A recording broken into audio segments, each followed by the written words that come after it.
Good afternoon. Good afternoon.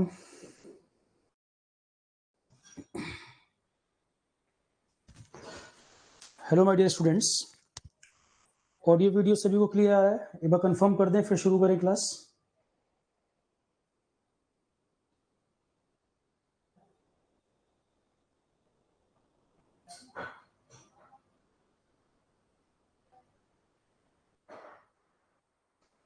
Audio video सभी को clear है? कोई बैकग्राउंड नॉइज वगैरह तो नहीं आ रहा है? एक बार आप कंफर्म कर दें, फिर हम सेशन शुरू करें। नॉइज वगैरह तो नहीं आ रहा है? क्लियर है वॉइस, ऑडियो वीडियो दोनों? ओके। तो यूपीपीएससी एई ये जो लगातार अभी चर्चा में बना हुआ है, कई तरह के डिस्कशन इस पे चल रहे हैं। स्टूडेंट्स का भी इसमें अलग अलग सोचना है। तो पिछले 2 दिन में कई सारी क्वेरीज आई, एक एक करके हम जरा इस पे बात कर लें। इस पे बात करेंगे एक तो कि जो इंजीनियरिंग एप्टीट्यूड का जो टॉपिक है, थोड़ा सा इस पे और क्लैरिटी के साथ हम बात करेंगे। मुझे लगता है कि शायद पिछली क्लास में कुछ लोगों को कन्फ्यूजन रही हो, तो थोड़ा सा अप्रोच मैं इसको और क्लियर कर देता हूँ, रिफाइन कर देता हूँ मैं किन टॉपिक्स को पहले करना है, कुछ अप्रोच वगैरह और हम डिस्कस कर लेंगे। ये सबसे बड़ी चिंता का विषय बना है बच्चों के लिए। कुछ लोग प्रोटेस्ट वगैरह भी कर रहे हैं इस बात पर कि सिलेबस गलत डाला है।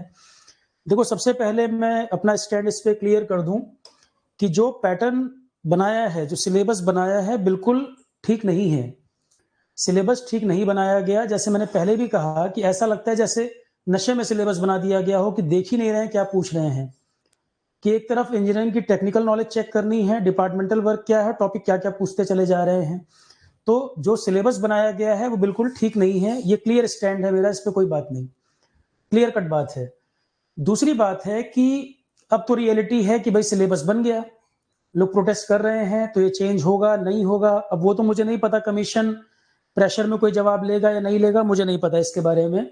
पर अभी ट्रुथ ये है कि ये सिलेबस बन चुका है और वैकेंसीज आ नहीं रही थी, अब वैकेंसीज आ रही हैं। तो तैयारी करनी है नहीं करनी है, पहले तो ये डिसाइड करना है। क्योंकि वैकेंसीज नहीं आ रही थी तो भी प्रॉब्लम है, अब वैकेंसीज आ रही हैं, सिलेबस एब्सर्ड है तो भी प्रॉब्लम है। दिक्कतें तो कई हैं, पर पॉइंट ये है कि सिलेबस बदला है तो सबके लिए बदला है। ये एग्जाम बहुत ज्यादा हाई कट ऑफ वाला नहीं जाएगा, पहली बात तो ये क्लियर है, बहुत हाई कट ऑफ इसमें नहीं रहेगा। कुछ लोग एक नई थ्योरी लेकर आ रहे हैं कि किसी कोचिंग ने कुछ ऐसा करा दिया है, किसी कोचिंग ने सिलेबस अपने अकॉर्डिंग बनवा दिया है। देखो, ये सब बातें मेरे अपने मानने में गलत हैं। किसी पर ये एलिगेशन लगाना कि कोचिंग ऐसा करा लेगा, अगर कोचिंग इतने इन्फ्लुएंशियल होते तो वैकेंसीज 3-4 साल तक सूखा पड़ा हुआ था, वैकेंसीज नहीं आ रही थी, तो कोचिंग सिलेबस अपने अकॉर्डिंग डिजाइन कराए। इससे अच्छा उनके लिए ये होता कि वो वैकेंसीज रिलीज करवा देते। तो वैकेंसीज 3-4 साल से नहीं आई, तो कोचिंग के कंट्रोल में अगर होता तो वो वैकेंसीज पे एम्फेसिस डालते, ना कि वो सिलेबस बदलने पे करते। क्योंकि सिलेबस तो उनके लिए भी चैलेंजिंग है, ऐसा थोड़ी है कि वो सब कुछ पढ़ा के बैठे हुए पहले से। और जब सिलेबस बदला है तो इतने सारे इंस्टीट्यूट हैं ऑनलाइन ऑफलाइन कि सभी पढ़ाएंगे, जहां आपको रिलेवेंट लगे वो आप कर सकते हैं। तो ये किसी कोचिंग पे एलिगेशन लगा देना, वो बात ठीक नहीं है। इस चीज को मैं सपोर्ट नहीं करता, किसी के लिए भी कहना गलत है। बिना किसी प्रूफ के, बिना किसी एविडेंस के आप इस तरह की बात करें। क्योंकि सिलेबस बदलने से रिक्रूटमेंट आ जाएगा, नई वैकेंसीज आ जाएंगी, वैकेंसीज आए वो ज्यादा इंपॉर्टेंट बात है बजाय कि सिलेबस बदलने से। हाँ, सिलेबस इररिलेवेंट है, ये बात ठीक है, पर सबके लिए चेंज हुआ है। तो यहां पर प्लानिंग हमें ये करनी पड़ेगी कि एरियाज का सिलेक्शन कैसा हो कि कम एफर्ट में हम स्कोर कर पाए। ठीक है। मुझे लगता है इससे ज्यादा बड़ी प्रॉब्लम उन बच्चों के लिए है जो और एग्जाम की तैयारी कर रहे हैं।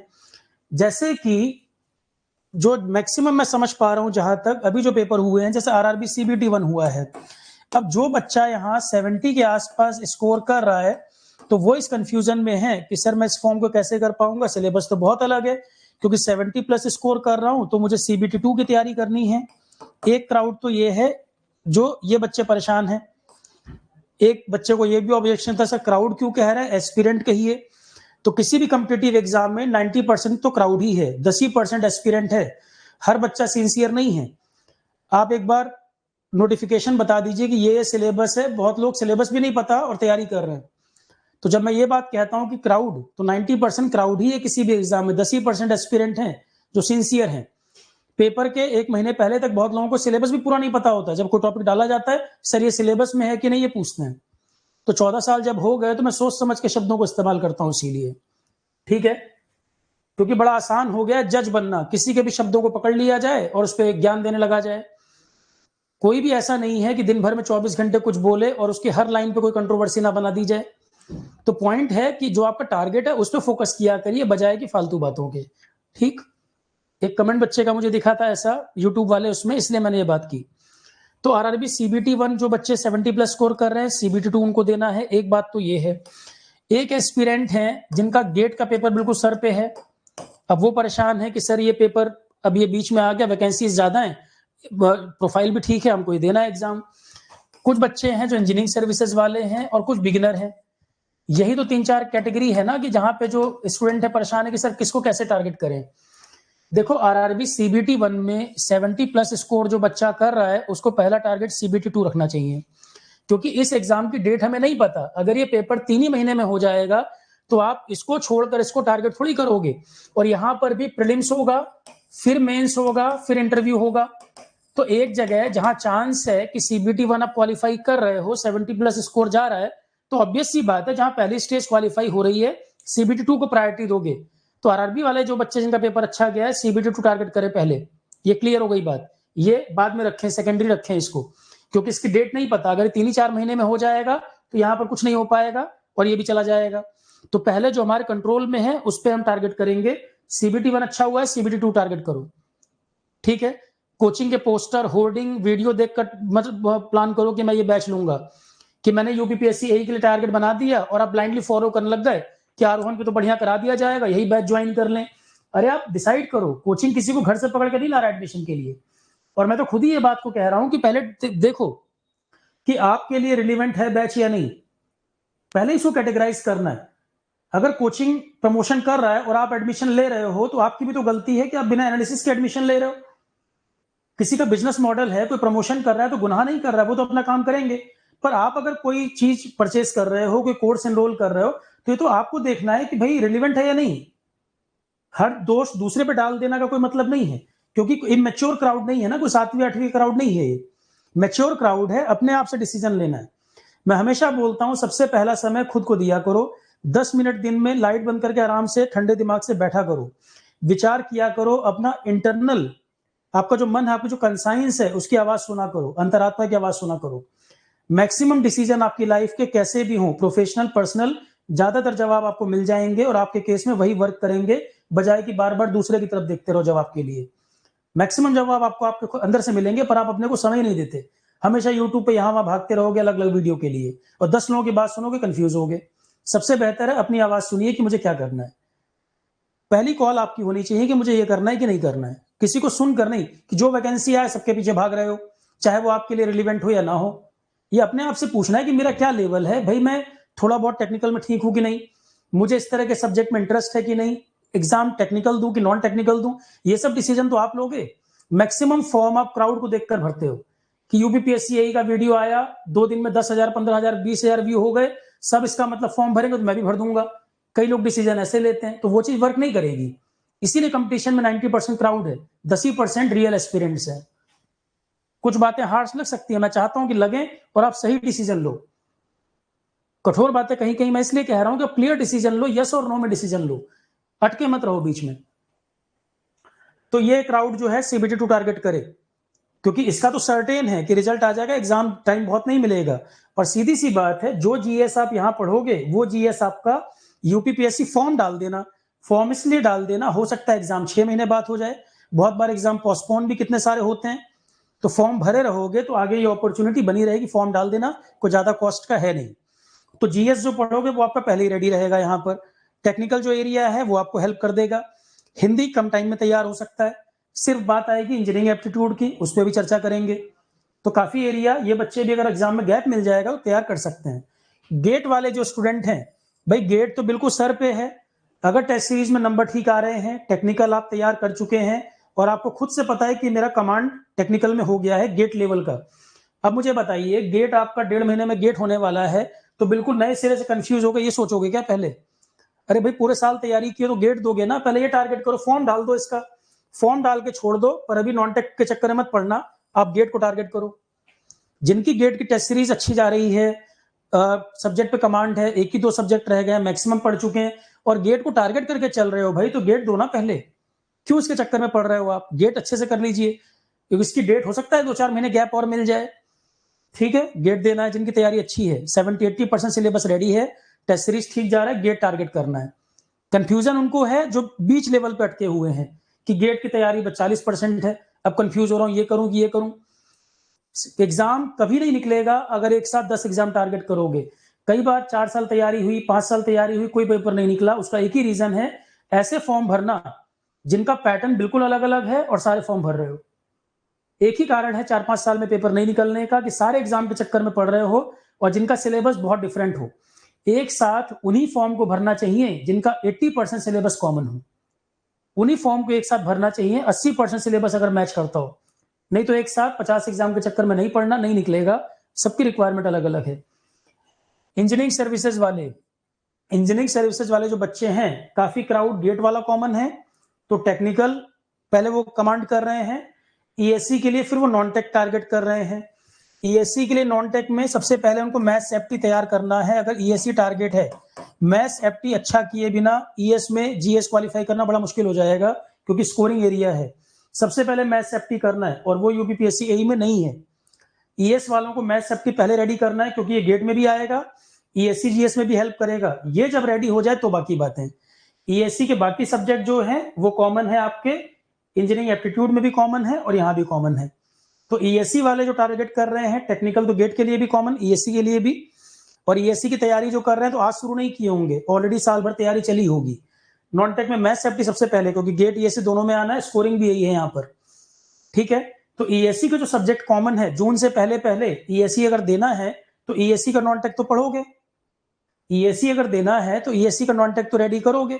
अब ये एग्जाम दिक्कत क्या है, अगर ये पेपर मई जून में पड़ गए दोनों, ये तो जून में है, अगर ये भी मई के आसपास पड़ गया तो परेशानी हो जाएगी, क्योंकि इसका हिस्ट्री, पॉलिटी, ज्योग्राफी ये सब एरिया अच्छा खासा है।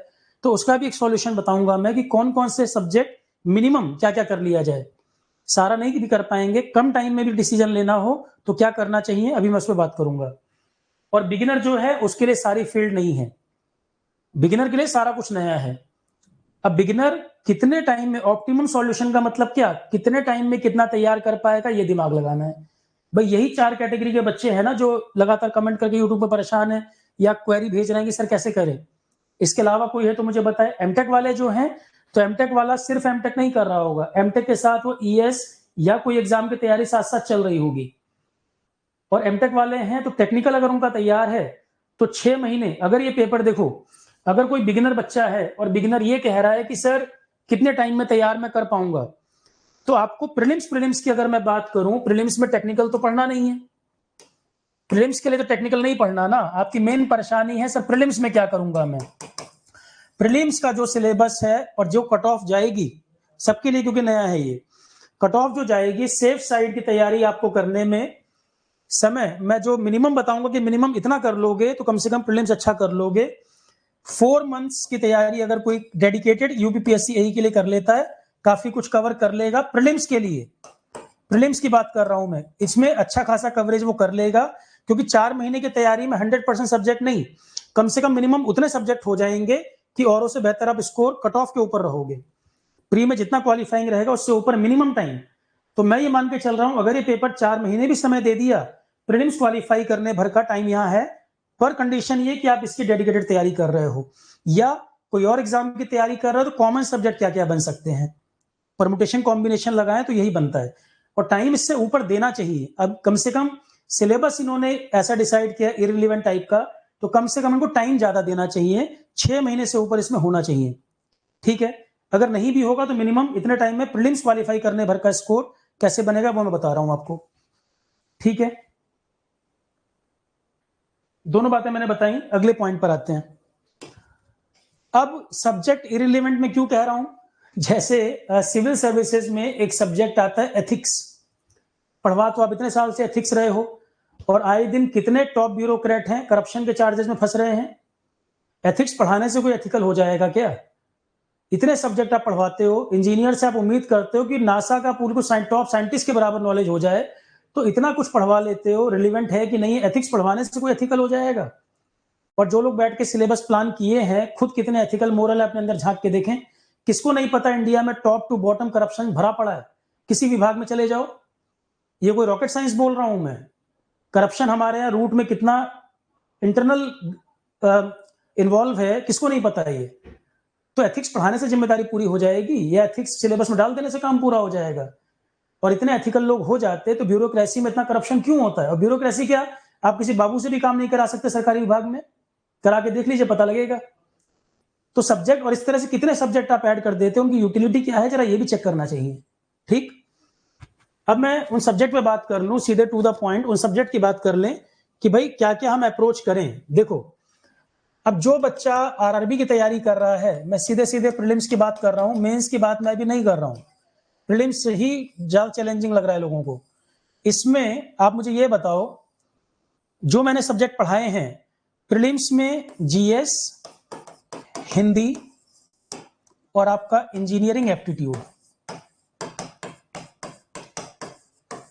ये 3 चीजें हैं।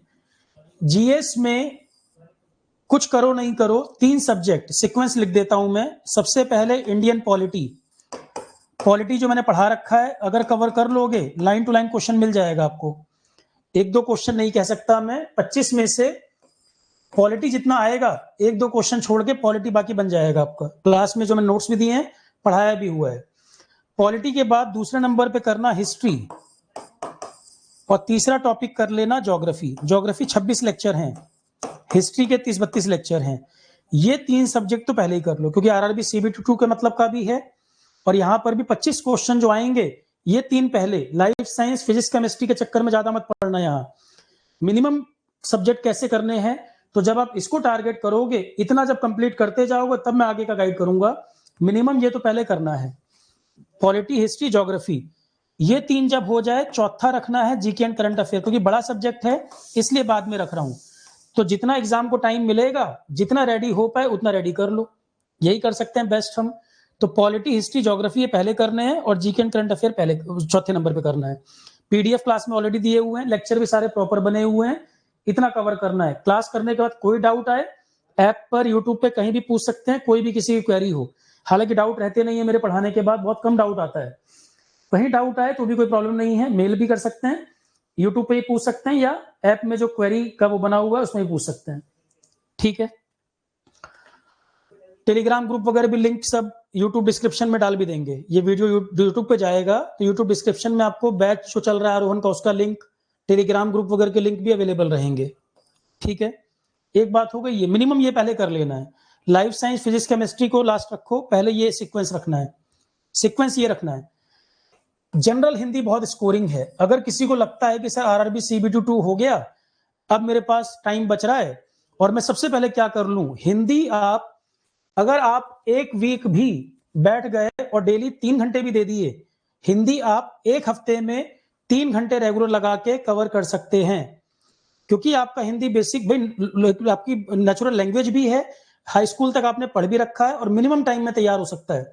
25 में से अच्छा स्कोर लोग करते हैं हिंदी में, क्योंकि बहुत छोटा सिलेबस, 3 घंटे भी रेगुलर पढ़ोगे, 1 हफ्ते में तैयार कर लोगे। नहीं यकीन हो, 2-4 दिन ही खाली देख लो, एक ही दिन आप 2-3 घंटे हिंदी पढ़ के देख लो, आपको पता लग जाएगा। पीवाईक्यूज ज्यादा लगाने हैं, यूपी के कई सारे पेपर में आता भी है, पीवाईक्यू ज्यादा लगा। उत्तराखंड में भी हिंदी आता है, राजस्थान में है, यूपी में है, कई सारे क्वेश्चन प्रैक्टिस आपको मिल जाएंगे इसके। किताब अगर चाहिए हेल्प के लिए, पृथ्वीनाथ पांडे सामान्य हिंदी की बुक आती है, पृथ्वीनाथ पांडे। यूट्यूब पे कई लोग हिंदी पढ़ाते भी हैं, आरोहन पे भी 18-20 लेक्चर पड़े हुए हैं। तो हिंदी कम मिनिमम टाइम में तैयार हो सकता है, मेरा ये मानना है। ठीक है, 2 ही चीजें हैं, ये किताब भी देख सकते हो, पीवाईक्यू लगा सकते हो ज्यादा से ज्यादा, यूट्यूब पे भी लेक्चर पड़े हैं, आरोहन पे भी 18-20 लेक्चर पड़े हैं। तो हिंदी इतने से बन जाएगी बात। जितना यहाँ टाइम लगेगा उससे कम टाइम हिंदी में लगेगा। तो इस तरह से प्रायोरिटी आप डिसाइड कर सकते हैं। ठीक है, यहाँ ये मेन 3 सब्जेक्ट हो गए, चौथे पे जीके करंट अफेयर, यहाँ हिंदी, एक ही टॉपिक हिंदी, और छोटे छोटे टॉपिक हैं, कम टाइम में रेडी हो जाएगा। अब आते हैं इंजीनियरिंग एप्टीट्यूड। अगला टॉपिक ये है कि सर इसमें मिनिमम क्या करें, और नोटिफिकेशन जब मैंने ध्यान से पढ़ा है तो उसमें 40% मिनिमम क्वालिफाइंग लिखा हुआ है, देखो, पर वो बीच में कहीं लिखा था, लाइन टू लाइन पूरा देखने में तब नजर में आया 12 नंबर पॉइंट जो है वहां लिखा हुआ है, 12 नंबर पॉइंट पढ़ोगे नोटिफिकेशन का, वहां लिखा हुआ है।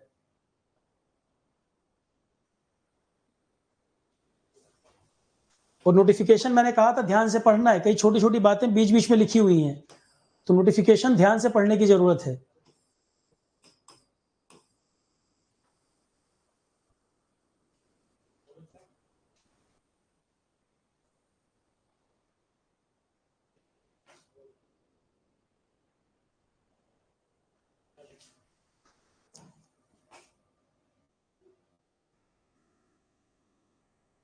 देखो यहां पर लिखा है, ये 12 नंबर पॉइंट यहां पर पढ़ोगे नोटिफिकेशन में, यहां लिख रखा है, साफ साफ लिख रखा है 40% क्वालिफाइंग है, 40% जो है मिनिमम क्वालिफाइंग क्राइटेरिया है, 40% मिनिमम क्वालिफाइंग, जो मैंने पिछली क्लास में भी कहा था कि मिनिमम क्वालिफाइंग क्राइटेरिया है, तो ये मेंशन्ड है 40% मिनिमम क्वालिफाइंग चाहिए ही चाहिए।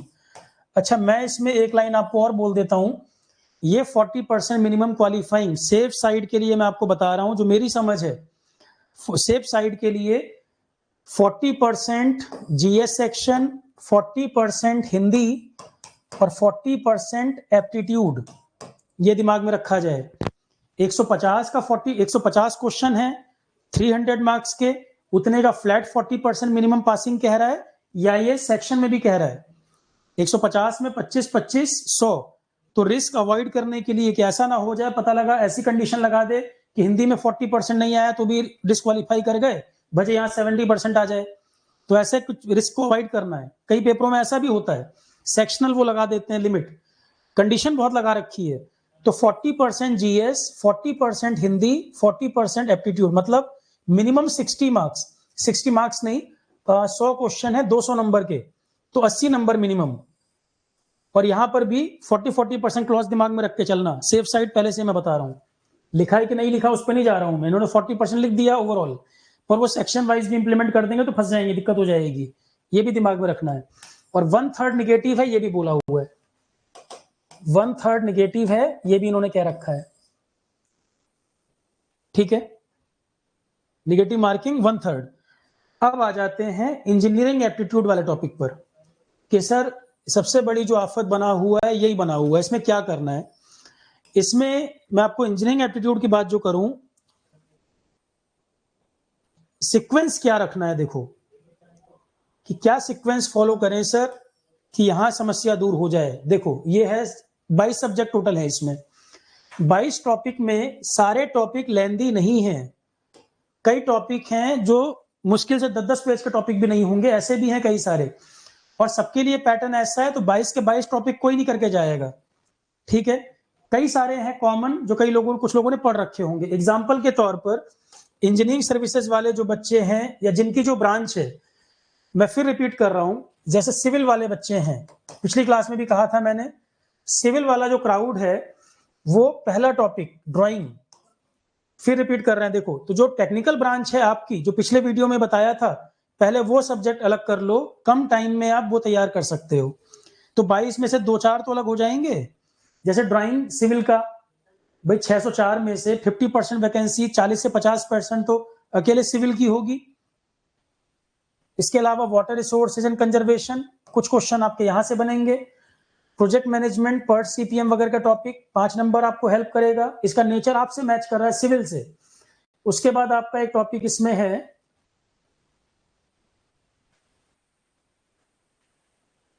कंस्ट्रक्शन, 20 नंबर कंस्ट्रक्शन का टॉपिक। तो कुछ सब्जेक्ट ऐसे हैं जो सिविल को हेल्प कर रहे हैं, सबसे पहले आप इसको रेडी कर लो, जिनको ये वाला टॉपिक देना है सबसे पहले आप अपना ये टॉपिक तैयार कर लीजिए, ठीक है। आपकी ब्रांच के जो एरियाज हैं वो आप रेडी कर लो। इसके बाद क्या करें ये सवाल है। आईसीटी का जो टॉपिक है थोड़ा सा आपको लाइन से हट के लगेगा, क्योंकि ये इलेक्ट्रॉनिक्स ब्रांच में कम्युनिकेशन से ज्यादा मैच करता है, इलेक्ट्रॉनिक्स वालों का कम्युनिकेशन के पार्ट से ज्यादा क्लोज है आईसीटी, कंप्यूटर वगैरह का तो सिविल वालों को थोड़ा अलग लग सकता है, तो आप इसके चक्कर में क्यों पढ़ रहे हो। इन्वायरमेंट मैंने पढ़ाया हुआ है, इन्वायरमेंट यूट्यूब पे भी पूरी प्लेलिस्ट पड़ी हुई है। इन्वायरमेंट का लास्ट चैप्टर एनर्जी, एनर्जी में ग्रीन एनर्जी पढ़ा रखा है, इन्वायरमेंट आप पढ़ते भी हैं। टॉपिक भी बता रहा हूँ, एनवायरमेंट का लास्ट चैप्टर एनर्जी मैंने पढ़ाया हुआ है, एनर्जी में ग्रीन एनर्जी भी टॉपिक कराया हुआ है, सोलर विंड ये सब बता रखे हैं इसके अंदर, सोलर है, विंड है, EIA क्या होता है, फिर आपका बायोफ्यूल क्या होते हैं। यहाँ पे एग्जाम में भी जो क्वेश्चन बनेगा ना, देखना जो लेटेस्ट टेक्नोलॉजीज वगैरह हैं, ये आपका green hydrogen, green ammonia, fuel cell, इस तरह के टॉपिक पे क्वेश्चन आएगा जो फ्यूचर सॉल्यूशन है एनर्जी के। ग्रीन हाइड्रोजन, ग्रीन अमोनिया, इस तरह के क्वेश्चन मिलेंगे। सोलर है, विंड है, सोलर, विंड, जियोथर्मल, इस तरह के, green hydrogen, green ammonia, solar, wind, electric vehicles, lithium ion battery, इस तरह के क्वेश्चन आपको मिलेंगे। फ्यूल सेल एनर्जी में ये सब क्वेश्चन आपको रहेंगे एग्जाम में, पेपर होगा देखना, सीधे क्वेश्चन आएंगे इस पर। तो पढ़ाया भी हुआ है मैंने, ये बहुत सारी चीजें ऑलरेडी एनर्जी टॉपिक में पढ़ाई हुई हैं। एनवायरमेंट के अंदर, एनवायरमेंट यूट्यूब पे भी अवेलेबल है, आरोहन पे भी है, नोट्स भी सब पड़े हुए हैं। पर पढ़ना तो शुरू करो, टाइम वेस्ट करने की बजाय। भीड़ का हिस्सा बनकर टाइम मत खराब करिए, पढ़िए, ठीक है। एनर्जी वाला टॉपिक कर सकते हैं, ये तो हर कोई कर सकता है, सिविल वाले भी कर सकते हैं, कोई भी कर सकता है, कॉमन एरिया पूरा रेडी है ये। इसके बाद सिविल की अगर बात करें, सिविल वाले लोग डिजास्टर मैनेजमेंट आसानी से कर सकते हैं। डिजास्टर का टॉपिक मैंने एनवायरमेंट में और ज्योग्राफी में दोनों में कवर्ड है। साइक्लोन क्या होते हैं, अर्थक्वेक क्या होता है, अर्थक्वेक में पी वेव, एस वेव का क्या मतलब है, लैंडस्लाइड क्या है, प्रिवेंशन कैसे हो सकता है, ज्योग्राफी एनवायरमेंट दोनों में है। तो ज्योग्राफी तो आप यहाँ पढ़ोगे इसके लिए प्री के लिए 25 क्वेश्चन वाले में, तो वहां से भी कवर हो रहा है। एनवायरमेंट के 2-3 टॉपिक हैं तो भी कवर हो रहा है, तो कुछ टॉपिक ओवरलैपिंग है, ठीक। ग्रीन एनर्जी हो गया। फिर आप quality control, standard and quality, पूरा सब्जेक्ट पढ़ने की बजाय सबसे पहले क्वालिटी कंट्रोल पे ही फोकस करें। स्टैंडर्ड एंड क्वालिटी पूरा सब्जेक्ट, बहुत बड़ा सब्जेक्ट तो नहीं है, पर पूरा सब्जेक्ट में भी हम सीधे पिक कर लें क्वालिटी कंट्रोल को पहले, कम टाइम में जो हमें तैयार करना है। अगर टाइम हमारे पास नहीं है और कम टाइम में करना है, मान लो कोई कह रहा है पूरा एनवायरमेंट नहीं पढ़ूंगा, पूरा एनवायरमेंट नहीं पढ़ना, तो क्लाइमेट चेंज का टॉपिक है एनवायरमेंट का चैप्टर नंबर 3, क्लाइमेट चेंज है एनवायरमेंट का चैप्टर नंबर 3, और एनर्जी है लास्ट चैप्टर एनवायरमेंट का। तो एनवायरमेंट के 2 चैप्टर में 2 टॉपिक कवर हो गए आपके।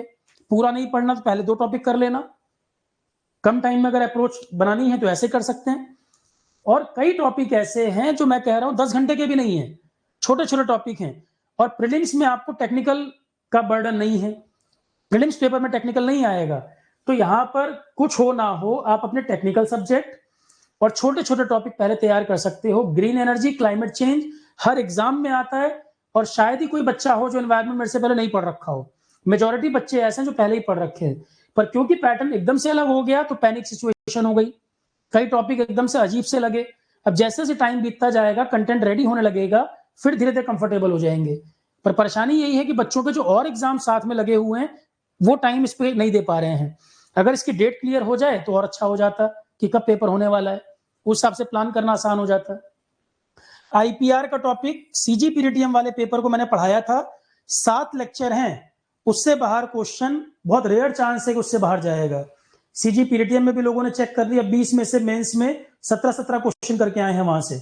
यूट्यूब पे डाल रखा है IPR यूट्यूब पे अवेलेबल है, आरोहन पर भी है, 7 लेक्चर है, PDF भी दे रखी है वहां पर। तो IPR उससे बाहर नहीं जाएगा, एक आध क्वेश्चन बाहर जाए तो जाए, मान के चले अगर 4 क्वेश्चन आएंगे 2-3 तक बना लोगे इसमें से, ये मैं कैसे, छोटा टॉपिक भी है। तो IPR कम टाइम में कर सकते हो। ह्यूमन हेल्थ एंड सैनिटेशन, अभी कंटेंट मैं इसका रेडी कर रहा हूं, स्टार्ट कर दिया है मैंने। ये भी मुश्किल से 7-8 पेज की PDF भी नहीं रहेगी, छोटा टॉपिक है, जल्दी कवर हो जाएगा। ह्यूमन हेल्थ एंड सैनिटेशन छोटा टॉपिक है, जल्दी कवर हो जाएगा। फिर आपका हैंडलिंग एंड स्टोरेज, जो लास्ट में टॉपिक दे रखे हैं, IPR हो गया, ह्यूमन हेल्थ सैनिटेशन हो गया, हैंडलिंग स्टोरेज ऑफ प्रोडक्ट हो गया, ये तीनों टॉपिक आपके बहुत छोटे छोटे एरिया है। IPR ऑलरेडी कवर्ड है, human health sanitation, handling and storage product छोटे टॉपिक जल्दी कवर हो जाएंगे। लेक्चर मुझे लगता है 4-4 लेक्चर की भी जरूरत, शायद 4-4 लेक्चर में हो जाए, बहुत ज्यादा कोई 20-25 घंटे का नहीं है ये। एथिक्स ऑलरेडी ES के लिए पढ़ाया हुआ है, एज इट इज टॉपिक यहाँ पर भी कवर्ड है, मेरा ही पढ़ाया हुआ है, और बहुत ज्यादा लेंथी सब्जेक्ट नहीं है एथिक्स, पूरा पूरा समझने का है। तो नोट्स मैंने ऑलरेडी दे रखे हैं, लिखने का काम खत्म हो गया। क्लास जो मैंने कराई है सिर्फ सुनने पे ध्यान देना है लेक्चर को। एथिक्स जो पढ़ा हुआ है आरोहन पे कराया था, नोट्स ऑलरेडी दिए हुए हैं, सिर्फ सुनने पे ध्यान देना है, क्लास को रिकॉल कर, याद करने की कोशिश करना है। समझने का टॉपिक है पूरा पूरा, एथिक्स को आप रट नहीं सकते। तो एथिक्स छोटा टॉपिक है, जल्दी कवर हो जाता है। ईएस में तो डायरेक्ट क्वेश्चन आते भी हैं इस पर। तो एथिक्स हो गया। डिजास्टर मैनेजमेंट बताया मैंने, एनवायरमेंट ज्योग्राफी दोनों जगह पढ़ाया हुआ है। एनर्जी कन्वर्जन प्रिंसिपल ये टेक्निकल टीचर हैं वो कराएंगे। बेसिक्स ऑफ मेजरमेंट ऑलरेडी हमने कराया हुआ है, अवेलेबल है आरोहन पर। मशीनरी मेंटेनेंस 2-3 दिन में शुरू हो जाएगा लाइव में, 2-3 दिन में लाइव में शुरू हो जाएगा। एआई का बेसिक मैंने आईसीटी में बताया हुआ है। रोबोटिक्स कवर कराना है, आईसीटी पढ़ाया हुआ है। आईसीटी इलेक्ट्रिकल वालों को आसान पड़ेगा, सिविल मैकेनिकल को थोड़ा सा अजीब लगेगा क्योंकि लाइन से हट के है सब्जेक्ट। जो नेचर है वो सिविल मैकेनिकल से मैच नहीं कर रहा है, अलग है थोड़ा सा। प्रोजेक्ट मैनेजमेंट मेरा पढ़ाया हुआ है, अच्छी तरह से कवर्ड है।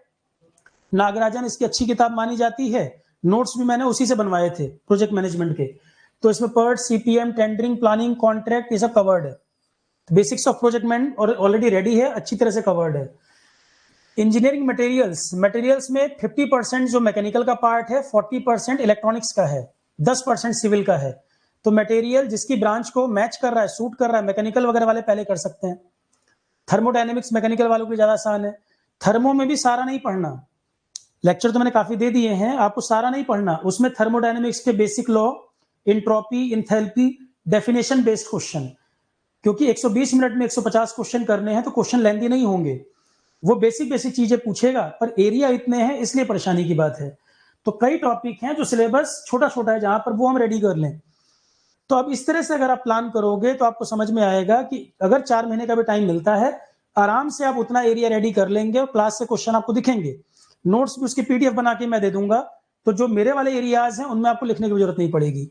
जैसे आईपीआर की पीडीएफ मैंने बना के दी है, जो और टॉपिक है उनकी पीडीएफ मिलेगी आपको। क्लास में बने बनाए नोट्स प्रिंट कर लो और क्लास को सुनने पे ध्यान देना है, बस इतना ध्यान रखना है। क्लास को सुनना है ध्यान से, पीडीएफ सीधे प्रिंट कर लो। कंटेंट बहुत सारा बना के मैं ही इसमें प्रोवाइड कर दूंगा आपको, कई सारे टॉपिक जो मेरे, जैसे ह्यूमन हेल्थ सैनिटेशन पे काम चल रहा है अभी। अब इसमें स्टूडेंट भी इतने टैलेंटेड हैं, कई लोग कह रहे हैं सर आरोहन पे बैच हमने देखा, सारे सब्जेक्ट इसमें नहीं अवेलेबल हैं। थोड़ा सा दिमाग लगा लिया करो बोलने से पहले। ये सिलेबस किसी को पहले से नहीं पता था, तो जो सब्जेक्ट आरोहन पे हाल फिलहाल में लाइव में पढ़ाए गए थे वो रिकॉर्डिंग में अवेलेबल हैं, वो एक्सेस हमने डाल दिया है। पर जो बिल्कुल नए सब्जेक्ट हैं, अभी जब वो रेडी होगा तभी तो लाइव क्लासेस उनकी होगी। तो यूपीपीएससी एई का जो बैच है आरोहन का, अब इसमें भी कई लोग क्या कह रहे हैं, सर मुझे सिर्फ इंजीनियरिंग एप्टीट्यूड चाहिए। फीस ऑलरेडी आपको मालूम है, ये जो फीस दिख रही है इससे भी कम है, इसके बाद भी 20% और डिस्काउंट है, 3000 के आसपास की फीस है। ये प्रीलिम्स के हिसाब से ही बैच बनाया गया है, पर क्योंकि टेक्निकल आरोहन पे हमने पढ़वाए हुए थे, वो सब्जेक्ट मैंने इसलिए डाल दिए कि किसी को टेक्निकल की जरूरत पड़े तो वो यहाँ से देख सकता है। टेक्निकल के लिए कोई फीस चार्ज नहीं की गई है, और इतना कॉमन सेंस सबको है कि जो प्राइस रखा गया है वो नॉन टेक के हिसाब से भी कम रखा गया है फीस। टेक्निकल तो मैंने अपनी तरफ से एक्स्ट्रा दे रखा है, कहोगे तो रिमूव कर देते हैं। अगर एक्स्ट्रा सब्जेक्ट देना भी गलती है तो मैं हटा देता हूं फिर टेक्निकल को। टेक्निकल का कोई चार्ज नहीं किया गया, बल्कि इसलिए डाल दिया गया कि पहले ही आप पैटर्न को लेकर परेशान हो रहे हो, कम से कम किसी को 1-2 सब्जेक्ट 3 सब्जेक्ट जो हेल्प चाहिए वो यहां से हो जाएगी। जबकि आरोहन को पर आवर पेमेंट करनी पड़ी है सब्जेक्ट करवाने में, बच्चों पर कोई चार्ज नहीं किया गया है। ये जो फीस है नॉन टेक से भी कम है। बाकी जगह आप नॉन टेक की ही फीस चेक कर लेना कितना डिफरेंस है, और कंटेंट कवरेज आप मैच कर लेना, तो इतना सबको समझ आता है। पर अगर ये 1000 रुपए भी फीस रख दी जाए, उसके बाद भी लोगों की डिमांड ऐसी रहेगी। तो ऐसा नहीं कि हर जगह कोई इंस्टीट्यूट गड़बड़ कर रहा है, डिमांड करने वाला जो क्राउड है वो भी कई तरीके का है, कि अगर आप हेल्प भी करने जाओगे तो हेल्प को भी अदरवाइज लेंगे। टेक्निकल फ्री में दे रखा है, मैं कई बार रिपीट कर चुका हूं, टेक्निकल नहीं ऐड किया गया।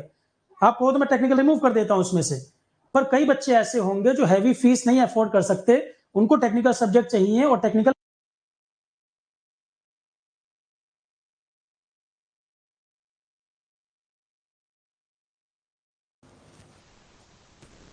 कई सारे डेमो लेक्चर भी ओपन कर दिए हैं, जब वो देखेंगे तब पता चलेगा। और जिसको जरूरत टेक्निकल की हो वो देखे, नहीं जरूरत हो ना देखे। एक कमेंट आया कि सर खाली 40 आवर्स का कंटेंट ऐड है इसमें अवेलेबल है, बाकी नहीं है। सामने दिख रहा है कि प्रीलिम्स में 561 वीडियोस, और वो बता रहे हैं 40 घंटे कंटेंट। जीएस में बता देखो, प्रीलिम्स में भी, प्रीलिम्स के अंदर भी जनरल स्टडीज का सेक्शन जो है, इसमें हिस्ट्री, पॉलिटी, ज्योग्राफी 184 वीडियो तो यही पड़े हुए हैं। इंजीनियरिंग एप्टीट्यूड के अंदर 355 वीडियो पड़े हुए हैं ऑलरेडी। अब इसमें जो जो सब्जेक्ट पढ़ाए हुए हैं पूरा लाइव में पढ़ाने जाएं और 4 ही महीने में कवर करना हो तो नहीं कर पाओगे आप। और अल्टीमेटली रिकॉर्डिंग प्रॉपर सब कुछ अवेलेबल है, स्मार्ट बोर्ड क्लासेस मैंने पढ़ाई थी वही है, नोट्स भी हैं। तो करना तो ये है ना कि जल्दी जल्दी इनको कवर करें और जो डाउट आए वो सर से पूछें। ये सब्जेक्ट कवर करते चलना है, जो डाउट आए सीधे पूछिए, नोट्स भी अवेलेबल, लेक्चर भी अवेलेबल। जो डाउट आएगा वहीं तो हेल्प चाहिए होगी। और लाइव में मैं नए सब्जेक्ट कवर करना शुरू कर रहा हूँ। एथिक्स पढ़ा हुआ है एज इट इज 15 वीडियो है, प्रोजेक्ट मैनेजमेंट 20 वीडियो है, स्टैंडर्ड क्वालिटी 26 वीडियो है, इसमें पहले क्वालिटी सर्कल कर लेना। आईसीटी 17 वीडियो में कवर्ड है, क्वेश्चंस भी हैं इनमें। मटेरियल साइंस, मैकेनिकल इसी दोनों है। फिर ड्राइंग है, एनर्जी एनवायरनमेंट है, आईपीआर है। तो ये जो सब्जेक्ट अवेलेबल है R1 के ऊपर वो तो मैंने पहले प्रोवाइड कर दिए। जो सब्जेक्ट नहीं हुए हैं, नए सब्जेक्ट डाले गए सिलेबस में, वो हमको पढ़ाना है। तो अब इसमें नए सब्जेक्ट के लिए लाइव क्लास जो शुरू होगी कल से स्टार्ट होगी। यही क्वेरी बार बार आ रही है, कोई कह रहा है रिकॉर्डिंग अवेलेबल है, कोई कह रहा है रिकॉर्डिंग कम अवेलेबल है। इतना कंटेंट पड़ा हुआ है, वही रेडी करने में टाइम लगेगा। लाइव क्लास जो मैं तो वो अब एक एक करके तैयार करते जाओ रिकॉर्डिंग वाला, और लाइव क्लास में नए टॉपिक कराता जाऊंगा मैं। जैसे सैनिटेशन वाला कराना है, हैंडलिंग एंड स्टोरेज कराना है, सेफ्टी पढ़ाना है, तो सेफ्टी की क्लास कल से स्टार्ट हो जाएगी। सेफ्टी स्टार्ट होगा कल से 22 दिसंबर, और लाइव में 6:30 PM पे होगा। और एक मेंटेनेंस का टॉपिक है, वो भी आपका कल परसों से स्टार्ट हो जाएगा। तो लाइव में 1 से 2 टॉपिक पैरेलल चलेंगे। तो अब अगर मान लो 10-12 सब्जेक्ट तैयार हैं और 10 ही कराने होंगे तो हम लोग तो लाइव में जल्दी कवर कर देंगे, कोई दिक्कत हमको नहीं है। सेफ्टी 22 तारीख से 6:30 बजे होगा, और सेफ्टी हद से हद अगर बहुत ज्यादा भी कराएं तो 5 से 6 क्लास का, इससे ज्यादा नहीं है। पर पॉइंट यही है कि जो अवेलेबल है वो रेडी तो कर लो। एथिक्स पढ़ लो, प्रोजेक्ट मैनेजमेंट ये सब तो तैयार करना शुरू करो, आईपीआर ये कर लो, एनर्जी टॉपिक एनवायरमेंट का वो पूरा देख लो, नहीं पूरा करना तो मिनिमम चीजें जो मैं बता रहा हूँ, मिनिमम कम से कम वो रेडी करते जाओ तो भी क्वालिफाई कर जाओगे। क्योंकि आधे लोग परेशान रहेंगे इसमें, क्या पढ़ना है क्या नहीं पढ़ना। पता लगा टाइम उसमें लगा दिया, जो बड़ा सब्जेक्ट है तो बाकी रह गया। छोटे छोटे एरिया पहले तैयार कर लो। आईपीआर जैसे मैं बोल रहा हूं, आएगा 4 क्वेश्चन, 3 क्वेश्चन कॉपी के आएंगे, 1 क्वेश्चन नहीं कह सकता मैं। पेपर के बाद कहोगे मैच भी कर लेना, सीजीपीटीएम में भी आया ही था। 20 में 17-18 क्वेश्चन बच्चे करके आए हैं आईपीआर में, और वही कॉपी हर जगह घूम रही थी जो बना के दिया था पीडीएफ। यहां पे भी वही होगा। पर पॉइंट ये है कि प्लानिंग करके पढ़ना शुरू करो। जिसको यूपीपीएससी यही देना है, प्लानिंग करो। गेट और ईएससी वाले जो बच्चे हैं फॉर्म डाल दो, कुछ समय में टाइम क्लियर हो जाएगा, पेपर होना कब है तो प्लान करना आसान हो जाएगा। पहले से जो एग्जाम की प्लानिंग चल रही है उसको अफेक्ट मत करो। अभी सर पे जो एग्जाम है सीबीटी 2 आरआरबी का, गेट, वो सब एग्जाम वाले उन्हीं को टारगेट करो। अभी यहाँ चक्कर में मत पड़ो। जब एग्जाम की डेट के लिए फॉर्म भर के रख लेना, ताकि जब अगर बाद में पेपर होता है तो टाइम आपको मिल जाएगा। ऑप्टिमम सॉल्यूशन यही हो सकता है। ठीक है, अब किसी को कुछ पूछना है तो पूछ लीजिए। शनि गुप्ता, थोड़ा सा भी सेंसिबल लोग अगर होंगे प्लान करने वाले, मिनिमम से मिनिमम 4 महीने चाहिए ही चाहिए। कोई बिगिनर बच्चा 4 महीने से कम में नहीं कवर कर पाएगा। ईएस वाला है उसको भी 3 महीने चाहिए, क्योंकि हिस्ट्री पॉलिटी ज्योग्राफी भी है यहाँ पर। तो ईएस वाले के 7 सब्जेक्ट कॉमन है, मान लो इन्वायरमेंट भी पढ़ रखा है तो 2-3 टॉपिक, 10 टॉपिक कॉमन हो गए। पर 3 महीने उसको भी चाहिए ईएस वाले को। बिगिनर को चाहिए मिनिमम 4 से 6 महीना। 4 महीना तो कम से कम, अगर वो सिलेक्टेड टॉपिक भी पढ़ेगा 4 महीना उसको भी चाहिए। 4 महीना अगर डेली 6 से 8 घंटे पढ़ रहा है तब बिगिनर के लिए। मुझे लगता है कि इस एग्जाम को 6 महीने से कम नहीं देना चाहिए, थोड़ा भी समझदारी से अगर पेपर कराएंगे। क्योंकि सिलेबस इतना भरा है तो उतना दिमाग उनको होगा कि इतना सिलेबस भरे हो तो बच्चे को टाइम देना चाहिए। या तो फिर बस आप कोरम पूरा कर रहे हो कि इतना टफ सिलेबस दे दो और पेपर 2 महीने में करा लो, ताकि ये बात भी रह जाए कि वैकेंसी दी है और लोग ही अच्छे नहीं मिले। जैसे पिछली बार कह रहे थे कि सही कैंडिडेट नहीं मिल पाए, वैकेंसी खाली रह गई। पिछली बार बोला गया था कि पूरे कैंडिडेट ही नहीं मिल पाए हमें अच्छे। अब ऐसा सिलेबस देके अगर 2 ही महीने में पेपर करा लोगे तो फिर इसका मतलब यही निकलता है कि आप सिलेक्शन लेना नहीं चाहते, बस दिखावा कर रहे हैं कि वैकेंसी निकाल रहे हैं, पेपर कराया, कैंडिडेट नहीं मिल पाए, 40% ही कोई क्वालिफाई नहीं कर पाया। लास्ट टाइम यही हुआ था। तो फिर वो बहाना है बस वैकेंसी देने का। और 4 से 6 महीने अगर दे रहे हैं तब ये सिलेबस प्रीलिम्स वाला आप कर पाएंगे, तब कोई परेशानी यहाँ पर नहीं आएगी। हम नहीं कहते कि 22 के 22 टॉपिक वो और 6-7 ये कर लोगे, पर आप उतना जरूर कर लोगे जो प्रीलिम्स आप क्वालिफाई कर जाओ। हिंदी आप कर सकते हैं, 3 सब्जेक्ट 25 क्वेश्चन जीएस वाले कर सकते हैं पहले रेडी।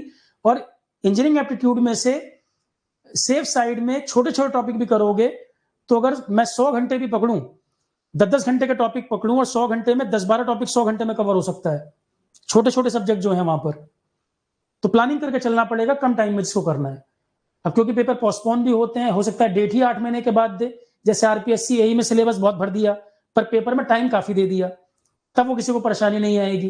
पर आप लोग कोचिंग पे एलिगेशन लगाना, या आप सोचो आयोग पैटर्न चेंज कर देगा, भाई चेंज कर दे तो ठीक है, पर पेपर का पैटर्न रखना उनके कंट्रोल में है, आप इसको चैलेंज थोड़ी कर सकते हो। कल को इंजीनियरिंग सर्विसेज का पैटर्न आए और वो कह दें कि फ्रेंच लैंग्वेज की भी जानकारी होनी चाहिए, तो आप इस बात को चैलेंज थोड़ी करोगे, आपसे पूछ के पेपर थोड़ी पैटर्न बनाया जाएगा। इस पे कोचिंग पे एलिगेशन लगाना, किसी पे एलिगेशन लगाना, ये सिर्फ जिम्मेदारी बनती है जो पेपर सेट जो प्लान कर रहे हैं पूरा, उनकी जिम्मेदारी है। पर वो कहेंगे कि भाई हमें चाहिए ये नॉलेज, हमें चाहिए एथिक्स की नॉलेज होनी, तो आप इसको चैलेंज नहीं कर सकते, ये उनके ऊपर वो क्या पैटर्न रखेंगे। हाँ, आप ये कर सकते हैं कि उनमें से क्या क्या आप रेडी कर पाओगे। अगर पेपर को टाइम दे दिया जाए तो ये प्रॉब्लम सॉल्व हो जाएगी, अगर पेपर 2 ही 3 महीने में करा लेंगे तब ये परेशानी की बात है। तो मेरी जो समझ है एग्जाम को लेकर फिलहाल मैंने वो शेयर किया। अब आप लोग आयोग चेंज करेगा पैटर्न नहीं करेगा अलग मुद्दा है, पर पढ़ना आप शुरू कर दो। कुछ करो मत करो, कम से कम हिंदी, कैसा भी पैटर्न चेंज होगा, हिंदी और जीएस तो रहेगा 25-25 क्वेश्चन, वो मेंस में भी आएगा, तो कम से कम वही पढ़ना शुरू कर दो। पॉलिटी पढ़ लो, आयोग चेंज करे नहीं करे प्रोटेस्ट और अलग मुद्दा है, पर कुछ ना कुछ सब्जेक्ट पढ़ना शुरू कर दो। कोचिंग पे एलिगेशन लगाना और आयोग पे वो एलिगेशन, वो अलग कहानी। और कोचिंग का रोल मुझे नहीं लगता इस लेवल पे है, कोचिंग का रोल होता तो ईएस से रेलवे हट गया था, इतने साल तक दिक्कत रही, क्यों पहले ऐड नहीं हो गया। इतने साल से वैकेंसी नहीं आती, यूपीपीएससी हर साल नहीं होता, क्यों नहीं वैकेंसीज आ गई थी।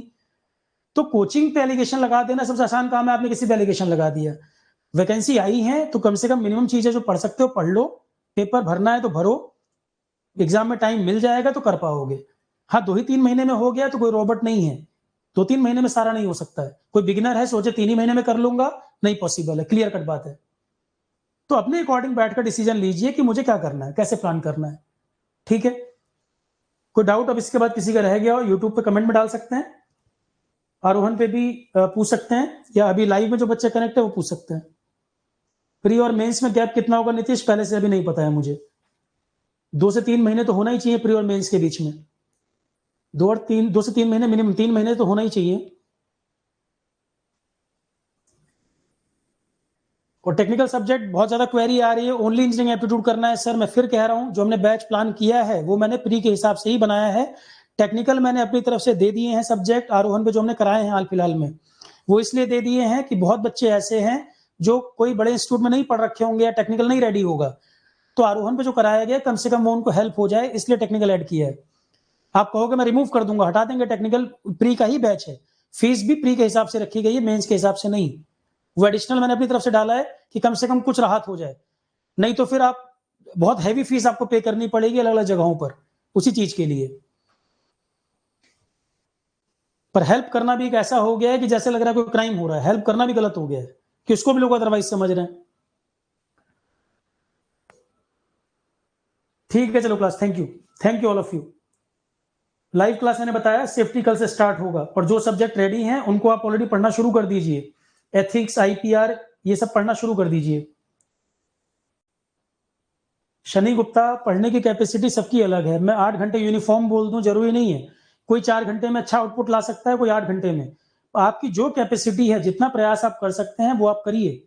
कुछ लोग 12 घंटे भी पढ़ते होंगे, कुछ 4 घंटे पढ़ते होंगे, तो आउटपुट कैसा आ रहा है कोशिश करिए, मोबाइल वोबाइल अवॉइड करके ज्यादा से ज्यादा पढ़ो, और यूट्यूब पर ज्यादा टाइम मत वेस्ट करो, ना मेरे पीछे ना किसी के पीछे। एक बार क्लियर हो गया ये पैटर्न है, ये हर तरह से हमें फॉलो करना है, पढ़ना शुरू करिए।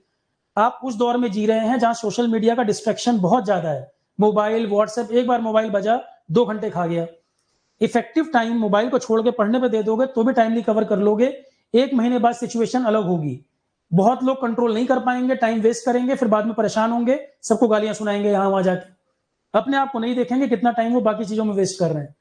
कंपटीशन आप लोगों में ही है, जो इफेक्टिवली टाइम यूटिलाइज कर लेगा और उसे अच्छा स्कोर कर लेगा, सीधी सी बात है। टाइम को वैल्यू करो तभी कुछ हो पाएगा। भाई टीचर भी सब अपनी तरफ से पढ़ा रहा है, जब मैं बैठ के प्रॉपर नोट्स बना रहा हूँ, क्लास में करा रहा हूँ, तो मैं भी डेडिकेटेड जब काम कर रहा हूँ, तो आपका तो करियर, आपको पेपर देना है, आप क्यों नहीं पढ़ोगे भाई? या तो मेरे एंड से कमी हो कवर करने में, या आपके एंड से कमी हो रही है। तो ये टाइम तो सब्जेक्टिव मुद्दा है कि भाई कोई 4 घंटे, कोई 8 घंटे, 10 घंटे, जितना मैक्सिमम क्षमता हो उतना करो। और 7 घंटे सोना है, ये मालूम है, पढ़ना कितना है वो नहीं पता, पर सोना 7 घंटे है, नहीं तो हेल्थ सफर कर जाएगी। 7 घंटे सोने के बाद जितना मैक्सिमम हो सके पढ़ाई करो, वो जितना भी आपकी क्षमता हो। नोट्स वगैरह बने बनाए हैं, प्रिंट आउट लेकर क्लास पे फोकस करना, क्लास जरूर देखना। केवल नोट्स के भरोसे रहोगे गड़बड़ हो जाएगी। जैसे एथिक्स है, वो समझाने का टॉपिक है, एक एक वर्ड पे डिस्कशन आधे घंटे हो जाता है कई बार। सिर्फ नोट्स पढ़ के आप वो चीज नहीं समझ पाओगे एथिक्स में, जो समझाने से टीचर जो बताएगा उससे क्लियर होगा।